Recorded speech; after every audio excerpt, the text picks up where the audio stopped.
Let's roll. Level 3 has begun. This is SportsRage. I am Morency, the Pistol Players, also the people of Boston, and everybody else in between. Rick Saratello will step up and join us.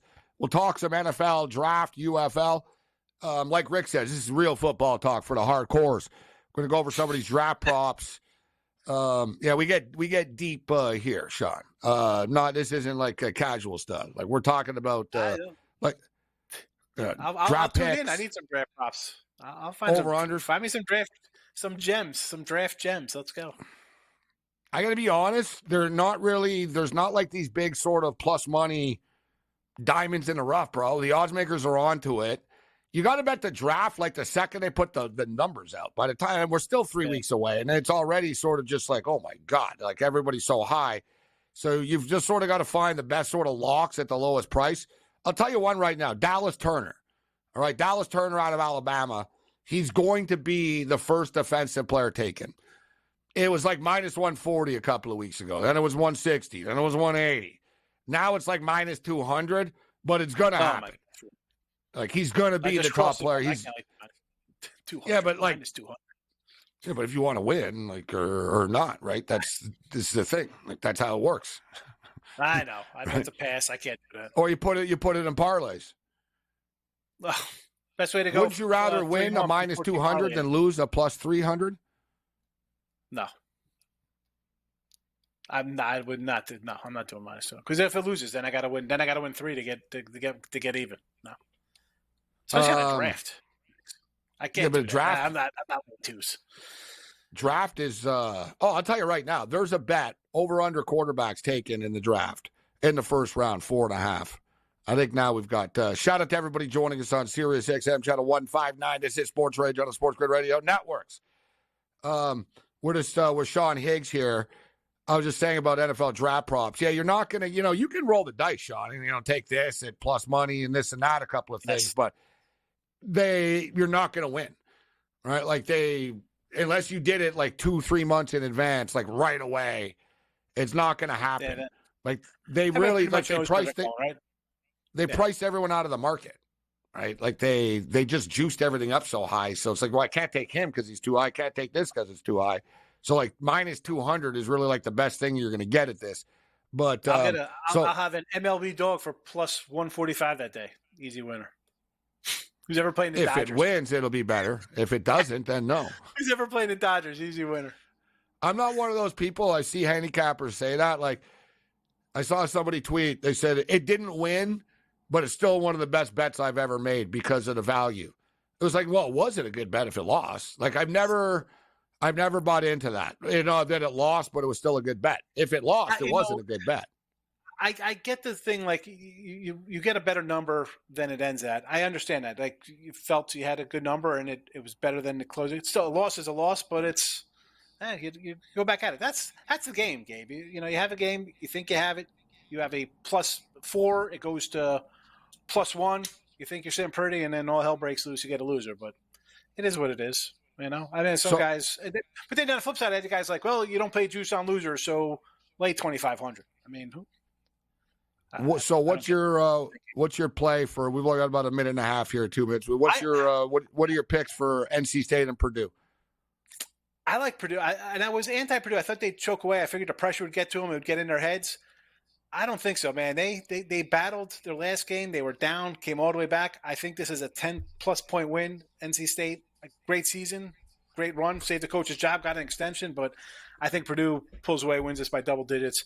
And I want to probably go over the Alabama-Connecticut game. I know Connecticut defense has been ridiculous, but why do I feel like Alabama is going to be able to shoot? They get hot, and I want to take the points, but it just everything just screams UConn Purdue. And I think I'm going to take a Purdue championship one. I don't even know what the odds are right now. I think Purdue wins it. I think everybody's so enamored with UConn and their dominance, and they're just waiting for Purdue to choke. And he gets too many foul calls inside. Oh, Zach, he's a crap. 3-second violations or whatever inside the paint. They're all down on Purdue. I don't know. 190? Give me Purdue 190 here. The difference is no teams have ever really had anybody that is as big as Zach Edey is. Right. Yeah. And it's hard. I mean, the guy's 7'4", 300 pounds. Like he's literally like Andre the Giant, or the Big Show. It's like Like he's really like, you're talking about a 7'4" dude that's 300 pounds. But like Mark Eaton. DJ Burns of NC State, he's 6'9", 275, 280, 285 type of deal. He's listed 275, so he's probably about 290, 300 to be honest. Yeah. So he's big. He's not as tall. He can't jump, but he's going to be able to get that little hook thing he's got. You can't stop it if it's on. Well, it's great, yeah. And then also UConn have a bunch of big towers, bro. Yeah. Like the Klingon kid 7'2", Caravan's big. So I think Purdue, my own opinion, Sean, is Purdue survives, but NC State covers, and then UConn's going to beat Purdue in the championship game, I think. I think Purdue covers. I like the over UConn. Probably team total over best bet. Oh, hold on, Sean. Level 3 has begun. This is Sports Rage. I am Gabriel Morency, the Pistol Players, the Hustlers, the people to bust them, and everybody else in between. Shout out to all of our AM radio affiliates who are stepping up and in right now, including the Money or 1090 ESPN Radio. SoCal in the house. Sean Higgs with us just for a couple of more moments. He was kicking it with us earlier. We had Sean Merriman on, the great Sean Merriman, 3-time All-Pro. With us, Andrew McKinnis kicked it with us, the Rage Red Cam Stewart. Rick Saratella, allaccessfootball.com, the founder of the NFL Draft Bible, will join us. Rick also now works with the Edmonton Elks. He's their northeast scout. So Rick's been going to like a million different pro days and doing a lot of scouting recently. So we'll talk UFL football, NFL football draft with Rick Saratella. We'll get into the Final Four. So before we get you out of here, Sean, you think Purdue can pull it off, beat NC State, and then pull off the upset and beat the UConn Huskies on Monday night? Yeah, plus 190, I'm going to take them. I just think everybody's just down on Purdue. As I was saying, Gabe, I think they're just waiting for them to choke. I don't think it's happening. I think they've got past that their last game. They were down, came back, gave up a lead, tied, back and forth, and kind of pulled away. I think we're going to get that. No bad passes, no dribbling off the legs. They're ready to move on. NC State shouldn't be a problem for them. This team has, 4 losses all year, 2 of them in overtime. They got 8 wins against teams that were in the Sweet 16 here. They beat Illinois twice, Gonzaga twice, Tennessee twice, Marquette. I mean, it's a great team. And no one gives them any credit because they had a random loss in Nebraska. They got 2 overtime losses out of 4. No, you're right. Same with Zach Edey. It's almost like Zach Edey's being overshadowed by Caitlin Clark, like in a way, where people don't realize that, Zach Edey's doing stuff that hasn't been done since Kareem Abdul-Jabbar, huh? I mean, like, he is freaking dominant. He's putting up crazy numbers in the NCAA tournament, and you're right. But it's like people are like to remember last year so much. Well, they're chokers, right? It has nothing to do. This team isn't last year's team. Right? No, they're dangerous, Purdue. I think they're going to the final. I just think UConn are better. Thanks, Sean. Okay, thank you.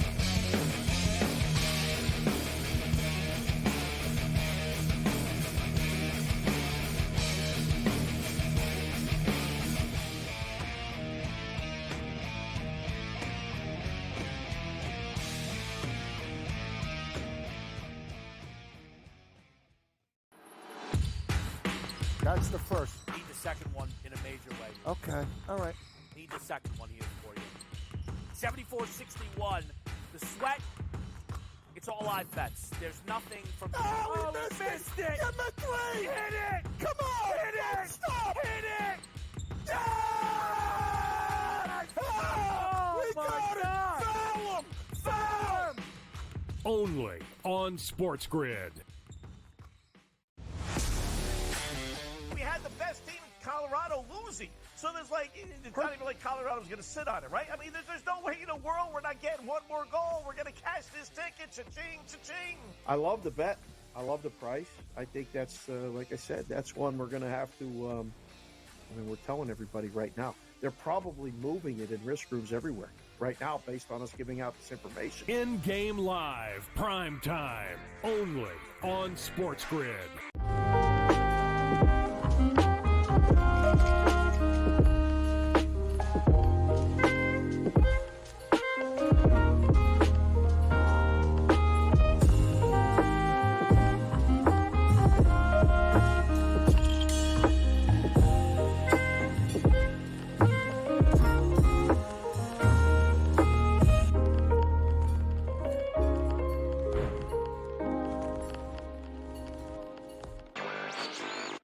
mean, is it pretty much cut and dry that NC State is the biggest surprise of the weekend? I mean, I don't think anybody's bracket had the Wolfpack going this far. I think they're going to find a way to keep this one close.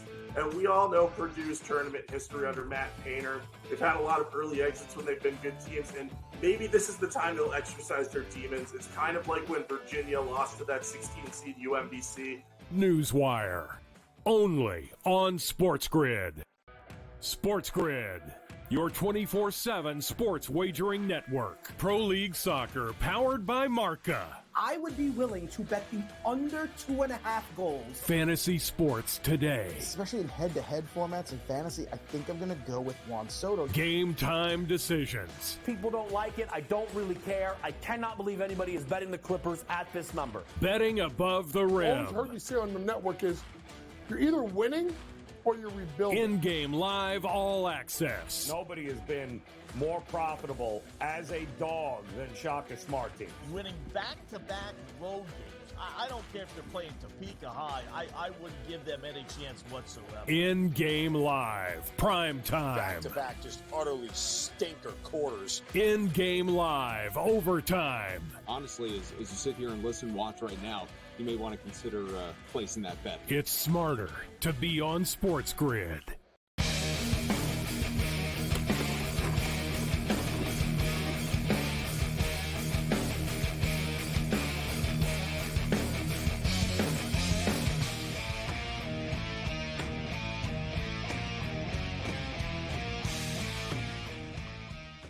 This is SportsRage. I am Gabriel Morency. Let's do this thing. It's the Twisted Tuesday. It's 6-3 right now for the Vegas Golden Knights over the Vancouver Canucks. The game has gone over the 5.5, and the game was nearly a pick 'em, but Vegas looks like Vegas are going to win. 96-92 with 2 minutes left in the basketball game in the Bay right now. The Warriors are up on the Mavericks. The Kings have pulled away from the Clippers. It's 106-91 with 3 minutes left in that game. Major League Baseball. The Dodgers were leading 5-2 in this game, but it's 5-4 right now. The Dodgers are up in the bottom of the sixth, and there's runners on first and second right now for Mookie Betts. So Dodgers up 5-4. We'll see how this game plays out. And the Red Sox and A's are tied at 4 right now. The numbers are in for last night's women college basketball game, and they absolutely smashed it, killed it. In fact, it was the most viewed college basketball game, men's or women's, in ESPN's history. That's some serious numbers right there. And the game on Friday is already getting a ton of hype right now with Paige Beckers and the UConn Huskies taking on Caitlin Clark and the Iowa Hawkeyes. But just absolutely crazy numbers. 12.3 million viewers. So 12.3 million people heard Rebecca Lobo's crack about Albany last night. Ryan Rucco, the play-by-play voice, was saying at the end of the game, during the broadcast, it was near the end of the game, though, in which, he was basically saying what a wild, crazy week it was at Albany. And he said that that Caitlin Clark's parents were restless, right? Like they were nervous and they were walking around, and they asked Ryan Rucco if there was anything to do in Albany. And Rucco said, go out and find something to do in Albany. I'm just staying in my room and just waiting for the game. And Rebecca Lobo threw in a crack. By the way, good luck finding something to do in Albany. When she said it, I knew. I'm like, oh, yeah, like, the people are like, it's going to offend people. We're in an era right now where no one can take a joke. But at the same point in time, and I've got thick skin, and I like, whatever. I got dark humor in real life. But at the same point in time, it's one thing, like if you go see a stand-up comic or something and he rips the city that he's in, or a wrestler or whatever. Like, it's all part of the shtick. But I did think, I was like, it's kind of uncalled for. Because I was just thinking, I was actually crossed my mind a second before. I was like, people of Albany were happy that Caitlin Clark, they had South Carolina, they had all these big games, all these people. Albany was showcased on TV. And I was actually happy for the people of Albany. And then Rebecca Lobo's got to take a pot shot on the way out about there being nothing to do in Albany. And, was it the worst joke in the world? No. right? But people in today's day and age flip out about everything. So this enraged Todd Shapiro, a former spokesperson for Ivana Trump and the owner of the War Room Tavern in Albany. He has called for bars and restaurants to cancel their ESPN subscriptions. Pulitzer Prize-winning author William Kennedy has written many fictional books based on Albany and its characters. Said he feels bad for Lobo. If she can't find anything to do in Albany, then there's some psychological problem going on. Well, see now, like, you know what I mean? Isn't that like more? No, I don't think she's got psychological problems, bro. Let's just call it out for what it is, all right? Albany's not the most exciting town in the world, but she still shouldn't have said it, okay? And for the record, she's from Hartford, all right? Last I checked, Hartford's not exactly the party capital of the world either. But that was just part of the controversy, so they're upset and blah, blah. Everyone wants to boycott everything all the time. All right? And it's the same people, too, that always call other people snowflakes and cupcakes, but they're the ones, protest, boycott. And now you got the governor of Louisiana that wants the LSU player scholarships revoked because they weren't on the court for the national anthem. Somebody should tell this clown they haven't been on the court for the national anthem all year. And these college games, they're not like pro games. Like basically, like Michigan and Iowa were not on the field for the national anthem during the Big Ten championship. You want to revoke their scholarships, right? You know, it's not the same as pros. It just isn't. So why was Iowa on the court? Because that's their pregame routine. It's pretty simple. So of course it's got to become political, right? But I like how people like their ridiculously stupid arguments. So remember you had that clown face politician in Michigan that thought that Gonzaga's 3 team buses were an invasion of illegal aliens. Where are they going? Let's follow them. They're going to the hotel, you jackass. That's where they're going. Where are they going? They're going to a hotel, and then they're going to go practice in the morning, dude. That's where they're going. Right? So you had that clown, and now you got the governor of Louisiana that wants the LSU players' scholarships revoked. Like, LSU can't win. They're getting it from, like, all angles. You know what I mean? You know, the left-wing media is coming after Kim Mulkey, trying to portray her as, like, some nut job. And now you got the right wing that are like, oh, they didn't salute the anthem. Yeah, I know, because nobody hates America as much as Kim Mulkey, right? Like, you can't have it both ways, people. Like, is she a raving, right-wing, like, crazy person that yells at everyone all the time? Or is she a pinko commie that hates America and refuses to stand for the anthem? You can't have it both ways, people. Or is it that LSU have not been on the court for the national anthem all year? Right? And that was the whole thing, like, and everything's got to get political all the time. Iowa players holding hands during the anthem. LSU players left the court before the anthem performed. So that's the tweet, the original tweet. They get sent out by somebody. And then, it takes off. And, that damn Angel Reese. What a shock that Outkick the coverage ran with this right away. What a shock, right? Never mind, it's not, Angel Reese boycotted the anthem. That's why it was. No. Or they haven't been on the damn court all year. Kim Mulkey said after, honestly, I don't even know when the anthem was played. We have a routine when they're on the floor and they come off at the 12-minute mark. I don't know. We come in and do our pregame stuff. We've been doing it all year. I'm sorry. Listen, nothing was intentionally done. And the whole thing is, Iowa were already on the court and weren't planning on going back in the room. You know what I mean? So, like, LSU went out to warm up, and their plan was, all right, we're going to go out, we're going to warm up a little bit, but then we'll come back in the room, and we're going to have a private talk. Like, basically, Mulkey said that we have a private, like, final talk before the game starts. And it was nothing to do with banning any anthem, right? But so it's one thing if, like, Clay Travis or Outkick and these people who want to stir the pot and talk about things they know aren't true because they make money off of it, fine. But you got the governor of Louisiana now. He wants to revoke the scholarships of the LSU players. Like, we're living in an insane world right now where, like, people, like even, like, the guy that talked about Gonzaga, when people called him out, and they said, it's a college basketball team, right?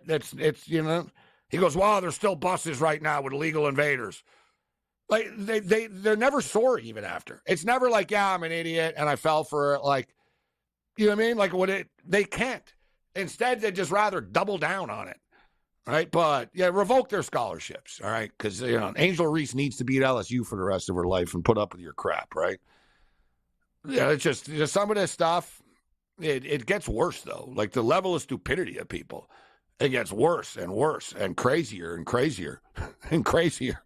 But I just find it comical that there's this massive outrage. Well, I guess you haven't been paying attention all year because they haven't been on the damn court all year for any anthem. So Rick Saratella is going to step up, and we'll talk about the United Football League's Week 1 action. And a kicker, the dude that made the 64-yard field goal, he's already fielding offers in the National Football League. We got draft props coming up, too.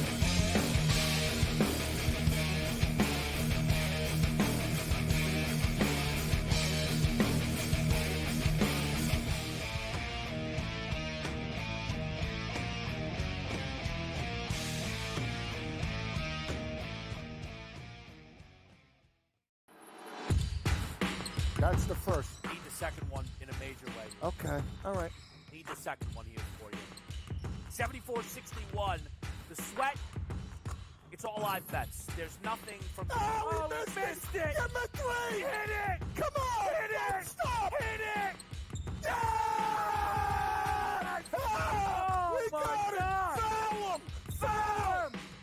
Only on SportsGrid.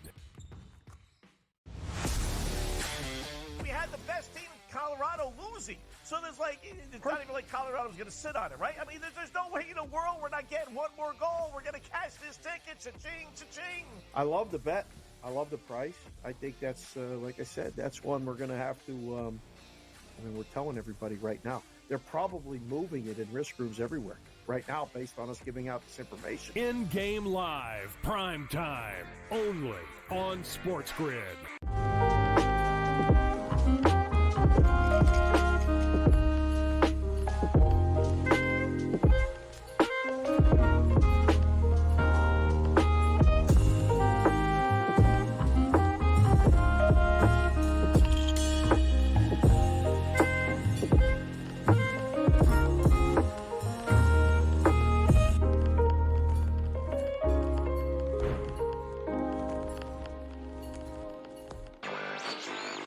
Is it pretty much cut and dry that NC State is the biggest surprise of the weekend? I don't think anybody's bracket had the Wolfpack going this far. I think they're going to find a way to keep this one close. And we all know Purdue's tournament history under Matt Painter. They've had a lot of early exits when they've been good teams, and maybe this is the time they'll exercise their demons. It's kind of like when Virginia lost to that 16-seed UMBC. Newswire, only on SportsGrid. SportsGrid, your 24/7 sports wagering network. Pro League Soccer, powered by Marca. I would be willing to bet the under 2.5 goals. Fantasy sports today. Especially in head-to-head formats in fantasy, I think I'm going to go with Juan Soto. Game time decisions. People don't like it. I don't really care. I cannot believe anybody is betting the Clippers at this number. Betting above the rim. All I've heard you say on the network is you're either winning or you're rebuilding. In-game live, all access. Nobody has been more profitable as a dog than Shaka Smart teams. Winning back-to-back road games. I don't care if they're playing Topeka High. I wouldn't give them any chance whatsoever. In-game live, prime time. Back-to-back, just utterly stinker quarters. In-game live, overtime. Honestly, as you sit here and listen, watch right now, you may want to consider placing that bet. It's smarter to be on SportsGrid.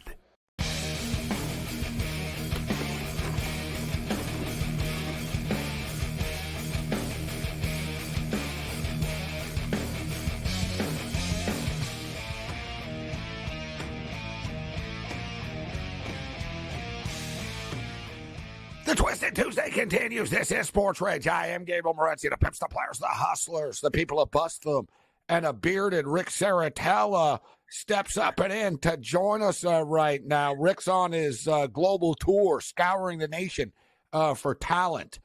Rick Saratella, allaccessfootball.com, scout with the Edmonton Elks, founder of the NFL Draft Bible and more. How you doing, Rick? Hey, a Twizzy Tuesday, NFL Draft Edition. We got the Pro Day gruff all ready to go. Buckle up. So I follow you on Twitter, like everybody should. And how many different pro days and different camps have you been to over the last couple of weeks? Yeah, so we got out to about a dozen pro days and half a dozen street free agent camps, and it's still going. We can't stop. We won't stop. Seen about 125 prospects in each of the last 2 weeks. And fresh back from the William Patterson D2, D3 Pro Day. Shout out to former New York Giants, William Patterson head coach Sean Williams there for opening up the doors and showcasing the small school guys. And, hey, Elks everywhere, baby. No stone left unturned. Well, I tell you what, as you stated, people are looking for talent everywhere, and there's some guys that kind of fall through the cracks. And specifically, look, 16 NFL teams were actually at BC Place for the UBC Thunderbird Pro Day. Rick, a couple of offensive linemen on the Thunderbirds getting some love, some big dudes on that team. Yeah, Theo Benedict there putting up some good numbers, looking fluid in the positional drills. Will probably get invited here to an NFL camp. You know, the CFL draft is April 30th. 3 days after the NFL draft concludes. A guy like Isaiah Williams out of Illinois is expected to be drafted. I was up at the Boston College Pro Day. I saw Kyle Hergel dropped 20 pounds. He could be a potential first-round pick in the CFL draft. So some intriguing guys for sure. Man, we just love football, and it's that, it's March Madness right now, but once March Madness is done, it's going to be all NFL draft, right? Everyone's going to start to, boom, the draft is around the corner right now. We're going to get into that in a couple of minutes. But the UFL debut over the weekend, the numbers are in, and the television numbers were very good. I know in the past, a lot of these leagues have done well in week one, but it's a little bit different now because in the past, there was a novelty aspect to it. Oh, what's it going to look like? And people didn't know about it. Oh, the XFL is back. Now we know what these leagues are. So I thought it was very impressive that they topped 1 million viewers and they're going up against March Madness. But more importantly, the quality of play was pretty good in the UFL. This is what happens when you take two leagues and you make one, right? Well, I will say those are excellent TV ratings. I always laugh, they get negatively discussed a lot of times, the ratings, but when you get 1 million people tune in, that's more than the NHL. The NHL is usually around 700,000. CFL is usually around 500,000. So I think the TV ratings these are UFC fight night numbers, dude. The UFC only gets like 800 to 1 million people watching, right? These are UFC numbers. MLB opening day week. It was March Madness, and the hunger is always going to be there. And if you think about the promotion, they really don't put too much marketing dollars behind this. I am somewhat disappointed. Like, there's no preseason. There's no kind of like beat coverage. There's no mainstream media that's going to have beat writers dedicated to these teams. So it's almost like done in a secret. Like was there split squad scrimmages? Was there any kind of training camp coverage? I thought there is. You're right. The odds makers go to it. Actually, there's these sort of private, but I don't know. Put them on TV.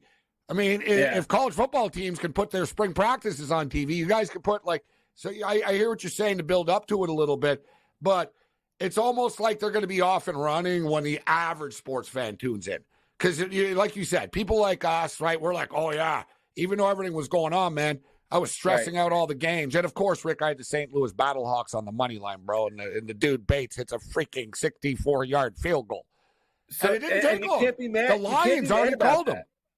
You can't be mad about that because my guy Steve Kazor, you talk about a grinder in the scouting business. He's the GM there for the Michigan, and this guy, I scouted with him on staff with the NFLPA Collegiate Ball, and this guy, I mean, we were out at the NFLPA Bowl in Pasadena. I go, Steve, coach, where are you going? He goes, oh, well, there's a showcase down the street with some international kickers and punters, and I'm going to go check it out. He's like, I'm the only scout going. I wonder if that's where he found that kicker Bates. But I'll tell you what, I was just talking to the Giants and Jets at the Pro Day today about why we need leagues like the UFL. And there's no scout in the NFL that's going to be pounding the table for a kicker that has zero. And the broadcast got it wrong. They kept saying it's the first kick he's made since high school. They went back and found out, no, he's never made a kick ever, anywhere, anytime.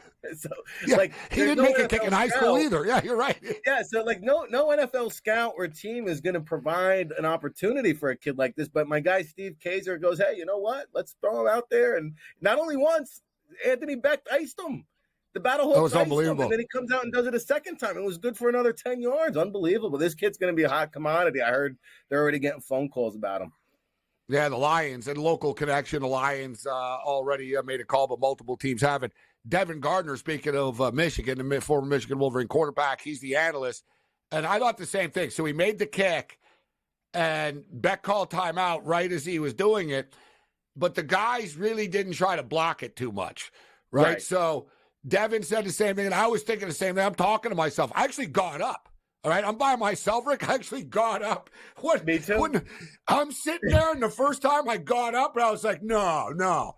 And I was like, damn, they called time. I was like, you just made that pretty easily, man. So I started to get panicked because at first I was like, there's no way in hell this guy, the way they sold it. Never attempted a I'm like, he ain't making a 64-yarder, man, right? And then he drilled the first one. And I actually got up off the couch and sort of stood like worried, crouched like a coach in front of the screen. I was like, man, that guy just made that pretty easily. I was like, okay, but I was like, Devin's right, man. Like, once we get some hands up on this, it won't be as easy. And then he did it again. And Rick, it wasn't one of those like, oh, no. Even the guys on St. Louis, you watched them all, they turned around and they knew right away it was going in. That was unbelievable. It really would have been good from 70. Oh, that was good from 75. And the pass rush was up they had their hands up. They got some arms up in the middle. Right in the middle. Two dudes got right up there. That's the thing is like usually those record-setting kicks are line drives. I mean, this guy got some air underneath it. Like, no problem. You know what's interesting? Just a quick little side note here, Rick, that I find interesting about this is, so the NFL record is Tucker, 66 yards. It was in the same stadium. You would figure like altitude in Denver. So, yeah, Ford Field is like, I don't know, it's the kicker's dream or something like that. I've had a 64-yarder, 66-yarder. CFL record is 62 yards. And somebody in 1976 at Abilene Christian actually drilled a 69-yard field goal. That's the all-time football record, 69 yards. I couldn't help as a Bills fan, Rick, and think of Tyler Bass. I'm like, you couldn't make a 47-yarder, bro. Like, but it was windy. Well, I'll tell you, I saw you post the Abilene Christian tidbit. I did not know that. So that was pretty cool. I figured a little football history for people. Yeah, that's how I think right away. I was like, well, what's the real records here? And I was like, no, not just that record. What's the CFL record? 62. Thing with the CFL guys. A lot of bad weather in the CFL. It's hard to kick like at times, right? But really fun stuff. I wanted to get to this and get your take on this because from a better, I better win money on this stuff. We talk about it. We love it so much, Rick. But I knew, bro, with Wade Phillips taking over San Antonio instead of Hines Ward, that something would change. And it did. Man, they just a completely different outlook. They bring in a new offensive coordinator. Great play with Dan. They threw a fake punt for a touchdown to the freaking center. But Wade Phillips is just a great coach for these leagues, isn't he? With his experience to help these guys, to let them know this is what it takes. You want to play in the NFL, this is what it takes. And he sent quite a few of the players that's been under him in these leagues to the NFL. Yeah, listen, I've had a chance to spend some time with Coach Phillips, son of a bum, and what a pleasure and honor it was. And I tell you, you mentioned the compare and contrast styles of a Hines Ward versus a Wade Phillips. One is about me, the other is about we, right? And Hines Ward, it was all about him. And it was all about, hey, this is my opportunity, my shot. I'm going to prove myself. And the guy even backed out of the job because he refused to take a pay cut, not in 2024, but they wanted to give him a slight pay cut in 2025. It's like, you know what? Hey, Hines, let's see if the league's even around yet. But the ego, from what I understand, just had to go. Enter Wade Phillips, a guy who's been a part of Super Bowl championship teams. I mean, Wade Phillips doesn't need this. He's doing it for the players. He's doing it because he loves the game of football. He's really very similar situation to Bob Stoops. Something you just said, it ran my mouth. Bob Stoops doesn't need to be doing this. He just loves it. Well, Bob Stoops is getting paid a pretty penny, too. Yeah, he's getting paid well, too. I hope you say that. That's true. So, Bob Stoops. You know what's true? It's different. Bob Stoops likes it. He gets paid. There's not a lot of stress. It's not like, no one ripping me. It's not like college where Oklahoma, I won championships and people said I suck still. and I will say, the one of the things the league could improve is probably how they allocate some of the resources, because they do it. They got some coaches making like $2 million, a couple guys making like. So you say Stoops is making a lot more than people realize. That's what you're saying, right? Well, hey, yeah. he's got some good reasons to be there, but overall, though, you got to be happy with, I think, the attendance, the ratings. Obviously, the defense was ahead of the offense to be expected. Listen, we got to get out of here, Rick. We'll hit this on the other side. But, 1,349,000 people watched that game-winning field goal, which is super impressive. That's nearly 1.4 million people watched.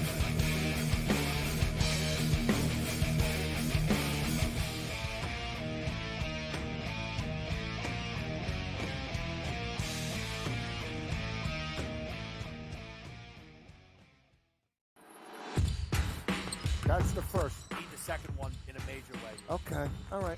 Need the second one here for you. 74-61. The sweat. It's all live bets. There's nothing from. Oh, we missed it! Get my three! Hit it! Come on! Hit it! Stop! Hit it! Yeah! Oh, we got it! Foul him! Foul him! Only on SportsGrid. We had the best team in Colorado losing. So it's not even like Colorado's going to sit on it, right? I mean, there's no way in the world we're not getting one more goal. We're going to cash this ticket. Cha-ching, cha-ching. I love the bet. I love the price.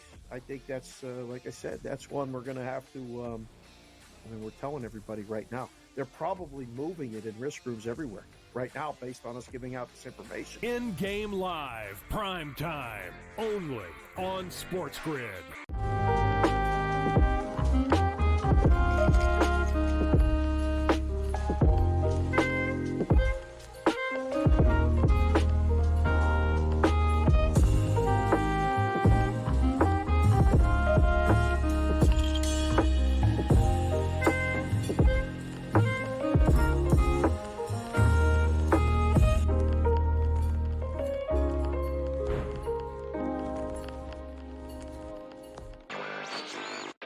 Is it pretty much cut and dry that NC State is the biggest surprise of the weekend? I don't think anybody's bracket had the Wolfpack going this far. I think they're going to find a way to keep this one close.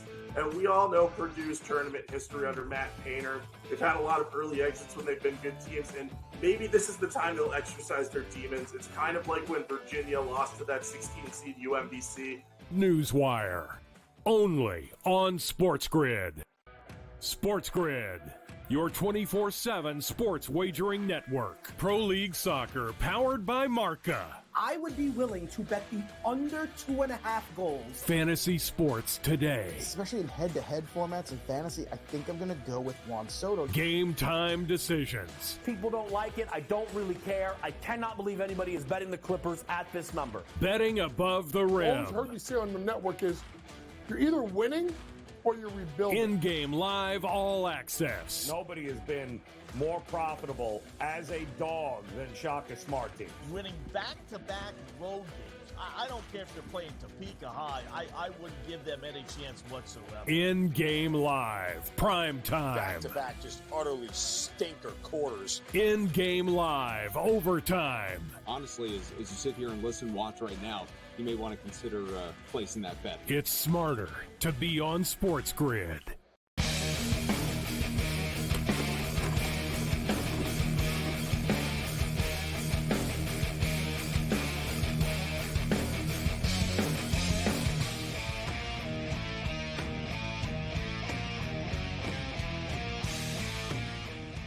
The Twisted Tuesday continues, as does the countdown to the National Football League draft. That's right, man. The NFL draft is rapidly approaching in Detroit, Michigan. And the sports books are really starting to post a lot of props right now in different scenarios for the National Football League draft. But you have been one of the few, and you and I have debated and argued about players over the years in the past, but you've been on board with my guy, J.J. McCarthy, all along, right? You know, through the last couple of years watching him play in Ann Arbor, through this draft process right now. And it's like everybody else is just saying what we already knew, Rick, what you knew, we already knew, what Harbaugh already knew. But it's like, do these people even watch college football at all? It's like they're seeing him for the first time. Oh, I'm surprised he's got this arm strength. Well, you haven't seen him throw bullets in bad weather for the last couple of years? Just because somebody doesn't throw the football 55 times a game doesn't mean they can't do it, Rick. Yeah, you know, I was listening to Charles Davis talk the other day. I thought he made a really good comparison. He said, if you go search for it, it's there, right? And it was same thing with C.J. Stroud. Like some of the things that they were questioning, like if you went and looked for it on film, it was there. And to your point, like you just said, it's not an overabundance of deep downfield throws. It's not an overabundance of tight window lasers. But when he was asked to do it, he did it, and he did it well, and he did it at a high level. And so, yeah, I mean, we had this debate, I think, halfway through the college football season where, you know, should he stay or should he go? And I was like, hey, no, strike while the iron's hot. It's a supply and demand QB needy league. And J.J. McCarthy is playing at an all-time high at as well as any Michigan quarterback that I can recall. And he's got all the attributes, all the skill sets, the improvisation, the leadership, the ability to extend plays. I don't know. Like, we question, what don't you like about the playing kid? through pain, toughness, which he showed, toughness, playing through pain. So, like, you want to talk about, the frame, he doesn't have the strongest arm. Okay, I'm not asking this man to win ball games throwing 40-yard bombs. Okay, he's going to slice and dice you in the short to intermediate field, make some push the ball downfield when needed. But that's what J.J. McCarthy does. He's just a killer, man, and he's got ice water running through his veins. He's got a ton of moxie. I like the kid, and to me, it's Caleb Williams, J.J. McCarthy, and Michael Penix, 1, 2, and 3. You know what's crazy? Wow, that's not, you even bring in Drake May. I actually have a side bet with another guest of ours. I told him that I believe that J.J. McCarthy will be drafted before Drake May. And he laughed and laughed and laughed it up at the time. But he's a good guy. So I said, all right, so it was a fair bet. We'll buy each other the NFL draft hat. I said, if Drake May gets drafted ahead of J.J. McCarthy, whatever team he gets drafted by, I'll send you the hat. Right, the NFL draft, whatever. And I said, you do the same for me if McCarthy goes ahead. Well, you know what's crazy? I always had, and everybody, not everybody, but even people that liked him before, we had him going, that 11, 12, 13 range, right? Minnesota Vikings, Denver Broncos, Raiders territory. That's clearly not happening right now, Rick. And the sports books, J.J. McCarthy to be a top 5 pick right now is minus 300. They've got him going top 5. Somebody's going to have to trade up for him. So I was going to sort of ask you, it seems to me like the New York Giants would take him if he was there at 6, in my opinion. But I don't think he's going to be there at 6. Someone's going to have to trade up to get him. Do you think he's going to be a top 5 pick? I think he goes number 3 to New England. How about that? I think Jaden Daniels is number 2. I hope not. As a Bills fan, it's just going to bother me, but... Well, I think McCarthy goes number 3 to New England, and then I think Minnesota gets their guy and trades up for Drake May at 4. I think that's how this thing unfolds. I do think the Giants would love to have a J.J. McCarthy, but I talked about this on a Giants podcast I was on. If you're the Giants at 6, you've got to give up 3 first-round picks. In other words, Minnesota's got what, 2 picks in the first round. And they would be willing to sacrifice next year's first-round pick in order to get up to 3. That's 3 first-round picks. So the Giants have to top that. Do you really want to give up, mortgage the future, and give up 3 first-round picks? To move up 2 spots or something? Yeah, it's a hard. It's JJ doesn't save you. You guys aren't like, we got a bunch of weapons and we bring McCarthy in. The Vikings can say that. The Vikings can be, man, we got Addison. We've got Jefferson. right? We bring in Aaron Jones. We're loaded. We just need a quarterback now. Yeah. Listen, I'm a JJ fan. I think Minnesota's the perfect spot for him to land. New England, not so much. Well, not so much for him, but New England would love to have him, right? You're right. Exactly. And they can build around him. So he's minus 300. Quickly about Penix. You talked about Penix, and I know that there are reports, and this and that. I'm pretty good at sifting through what's real and what's not, and I also see it with my own eyes. But Michael Penix has had a good pre-draft campaign, hasn't he? He impressed people at the combine. He's impressed people in the meetings. His dedication to football and his X and O knowledge is blowing people away. It seems to me that Penix he's made a name for himself as well, Rick. What do you think about Penix, and how high is he going to end up going? There's people in the league that have Michael Penix ranked higher than Drake May. So, he doesn't get talked about in this groupthink mainstream media box, but there's a chance that Penix, I wouldn't be surprised if Penix went to the Giants at number 6 or to the Giants at number 40 with their second. You're right. If they don't have to trade for him, right, they could be like, well, we don't have to trade. And he throws lasers, the dude, man. You and I talked about it. Throw out the mechanics. It's so funny. And this You and said that. he had a good He draft throws process. lasers. I think he had a good last 2 years. And then I hear the mainstream pundits, they do all these I would never grade a quarterback or base a quarterback off of his pro day ever in my life. That's a dog and pony show. And you got all these media pundits reacting to his pro day. Dude, he ran a 4.6 in the 40-yard dash. Yeah, so? Oh, no, it's ridiculous. And in the same way that I saw a bunch of jackasses online comparing. But now they want to talk about it positively. Not the 2 years of film. Not the 2 years of film. The 4.640. Oh, whoa, hey. That's the way it goes. I know it can be frustrating, but there's a prop up over under quarterbacks taken in the first round. It's 4.5, but it's minus 200. Yet, so basically we know, right? You just said, well, Penix can go 40th. I don't think that. Penix isn't falling out of the first round now, is he? And he probably goes ahead of Bo Nix as well. So, we know Caleb Williams. We know Jaden Daniels. We know J.J. McCarthy are all top 10 picks. I believe Drake May is going to be a top 10 pick. And I don't think that is Michael Penix really going to fall out of the first round after that? I don't think so. Well, we're talking about quarterbacks now going 1, 2, 3, and 4. And you're talking about another dozen. Well, I'm not teams sure Arizona trades the pick. We'll see about that. I'm not sure. Arizona. They haven't traded the pick yet. I think it's very possible that 4 quarterbacks go in the top 5 picks. And then you have quarterback row 10, 11, 12. What is it? The Broncos, Raiders, and yeah, that's the other row. You're right. Yeah, QB row. It's it's like 3 teams in a row. It's on Monopoly. Vikings, Raiders, and Broncos all need and a quarterback. And the Broncos need a quarterback. And so do the Vikings. It's not even hiding it. We don't have a quarterback.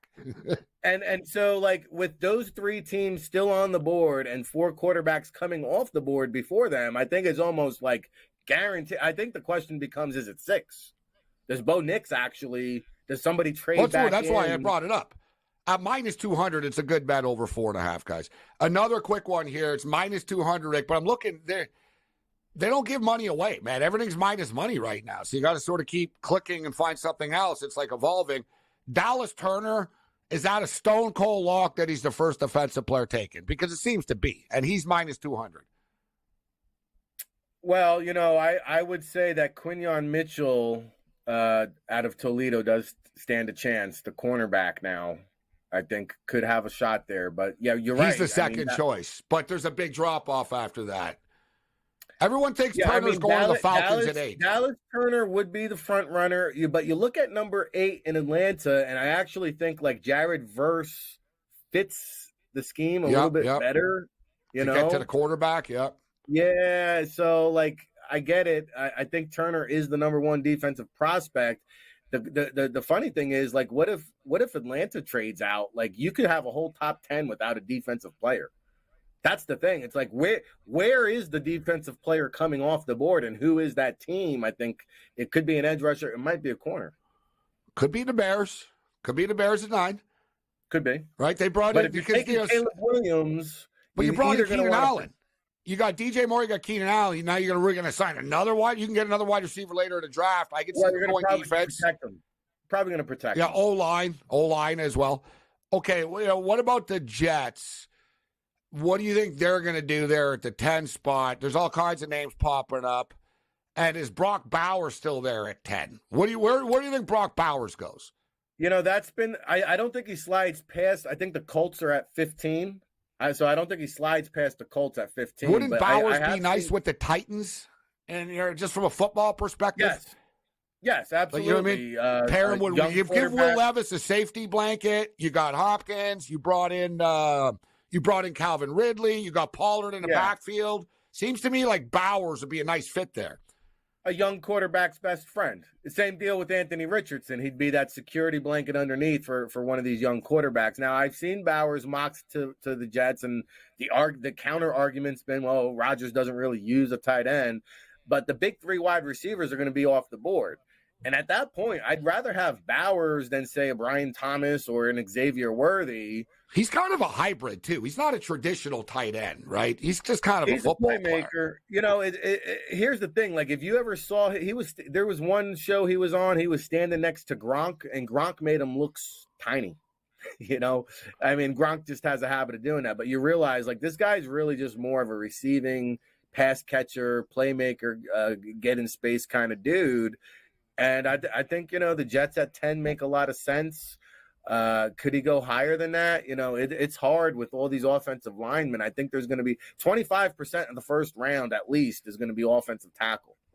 So it's hard to see Bowers coming off the board before the big 3 receivers, the offensive tackle, and the 3 or 4 quarterbacks. So Bowers, I think, is kind of doing the slip and slide here on draft day. Rick Saratella, always great talking football, Rick. We'll get you out of here with a Final Four pick. UConn going to cut down the nets again. You watching any basketball at all? You're got to be spending some time in some hotel bars. Hell yeah. Hey, so always got a little something on the UConn men's and ladies team, and they're both still in it. And I do think that it's going to be that NC State squad up against UConn, or DJ Burns. Calling an upset. You might see DJ Burns in an NFL training camp. We've only got about 20 seconds. A perfect way to end it. DJ Burns was on with Dan Patrick today, and DP asked him about football. He didn't seem too enthusiastic about it. He said, he goes, I want to be in the NBA, and he goes, I would explore other basketball opportunities before football. But then he goes, hey, I got an open mind. So in other words, hey, someone's going to pay me. Right? Yeah, well, hey, so did you check wrap it. He did wrap it up with that. He goes, but I got an open mind, right? Like,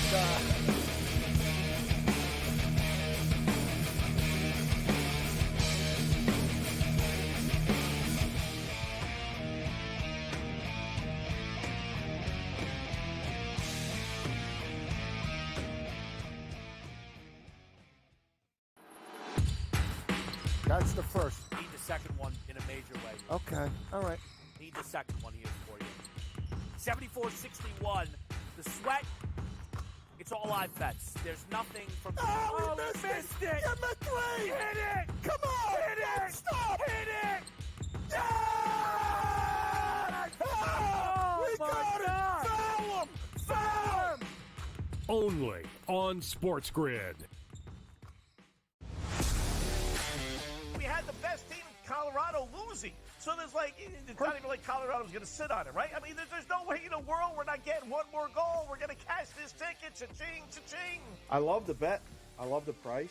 I think that's, like I said, that's one we're going to have to, we're telling everybody right now. They're probably moving it in risk rooms everywhere right now based on us giving out this information. In-game live, prime time, only on SportsGrid.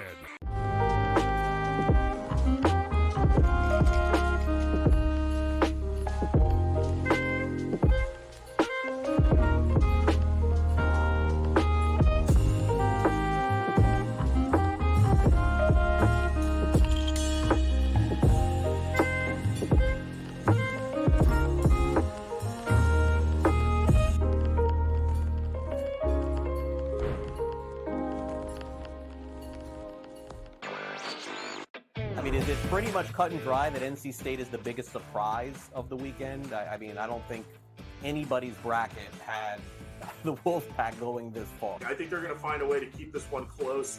And we all know Purdue's tournament history under Matt Painter. They've had a lot of early exits when they've been good teams, and maybe this is the time they'll exercise their demons. It's kind of like when Virginia lost to that 16-seed UMBC. Newswire, only on SportsGrid.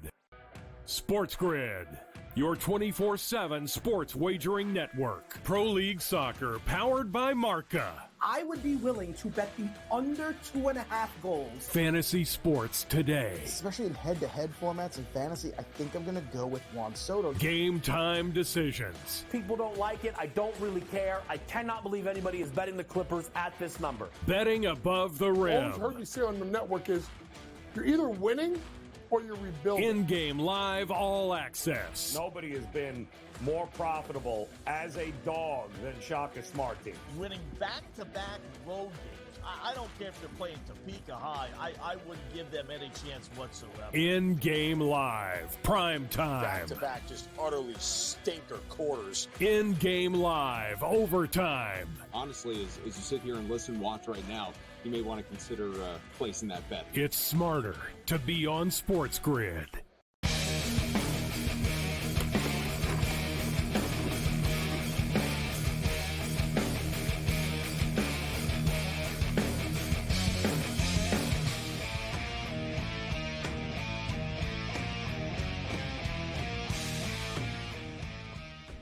Rough couple of nights for San Diego.